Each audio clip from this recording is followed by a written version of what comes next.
അതായത് നമ്മൾ വിചാരിക്കുന്നതിനേക്കാൾ കൂടുതൽ മലയാളി വിദ്യാർത്ഥികളാണ് ഈ പറഞ്ഞ പാകിസ്ഥാനി ഷെല്ലാക്രമണത്തിന്റെ പശ്ചാത്തലത്തിൽ പഞ്ചാബിൽ നിന്നും ജമ്മു കാശ്മീരിൽ നിന്നും നമ്മൾ ഡൽഹിയിലേക്ക് വന്നത്. ഒരുപക്ഷെ ഇത്രയും വിദ്യാർത്ഥികൾ അവിടെയൊക്കെ പഠിക്കുന്നുള്ള കാര്യം എനിക്ക് ആദ്യമായിട്ടാണ് അറിവ്. ഇപ്പൊ ഒരു 400-500 വിദ്യാർത്ഥികളെങ്കിലും ഞാനിന്ന് കണ്ടിട്ടുണ്ട്, ഇന്നലെ രാത്രി വരെ കണ്ടിട്ടുണ്ട്. അതുപോലെ ഒരുപാട് വിദ്യാർത്ഥികൾ പല സ്ഥലങ്ങളിൽ നിന്നും ജമ്മുവിലേക്ക് എത്തിയിട്ടുണ്ട്. അവർക്കെല്ലാം നമ്മൾ സൗകര്യങ്ങൾ ഒരുക്കി കൊടുത്തു.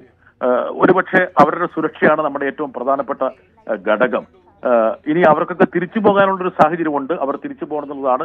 പക്ഷെ 17-ാം തീയതി വരെ അവർക്ക് അവധി നൽകി എന്നുള്ളത് കൊണ്ട് വേണമെങ്കിൽ അവർ നാട്ടിൽ പോയിട്ട് അവരുടെ മാതാപിതാക്കളെ കണ്ട് അവരെയും കൂടി ആശ്വസിപ്പിച്ച് ആ ഒരു സ്നേഹത്തിന് പാത്രമായിട്ട് തിരിച്ചു പോയിക്കോട്ടെ എന്നുള്ളതാണ് ഞങ്ങളുടെ കൈക്കൊണ്ട തീരുമാനം. അതുകൊണ്ട് തന്നെ പലരെയും ഞങ്ങൾ ഇന്ന് തീവണ്ടിയിൽ കയറ്റി വിട്ടിട്ടുണ്ട്. ഇനി അഥവാ ആരെങ്കിലും വരുവാണെങ്കിൽ അവരെ സ്വീകരിക്കാനും ഞങ്ങൾ സന്നദ്ധമാണ്. ഒരുപക്ഷെ ഈ പ്രതിസന്ധിക്ക് ഒരു അയവ് വന്നിരിക്കുന്നു. അത് എല്ലാവർക്കും ആശ്വാസം പകരുന്ന കാര്യമാണ്. ഒരുപക്ഷെ കേരളത്തിലുള്ള ആൾക്കാർ ശ്രദ്ധിക്കാത്തൊരു കാര്യമുണ്ട്. ഈ യുദ്ധത്തിന്റെ അല്ലെങ്കിൽ ഈ യുദ്ധത്തിന്റെ സാധ്യതയെക്കുറിച്ചുള്ള ചർച്ച അല്ലെങ്കിൽ സംഘർഷത്തെ മുൻനിർത്തി ഈ മാധ്യമങ്ങൾ ഉണ്ടാക്കുന്ന വല്ലാത്തൊരു യുദ്ധവെറിയാണ് ഈ അതിർത്തി സംസ്ഥാനങ്ങളിൽ നിന്നുള്ള നമ്മുടെ വിദ്യാർത്ഥികളെ പോലും പലായനം ചെയ്യാൻ പ്രേരിപ്പിച്ചെന്നൊരു ഒരു ഘടകമുണ്ട്.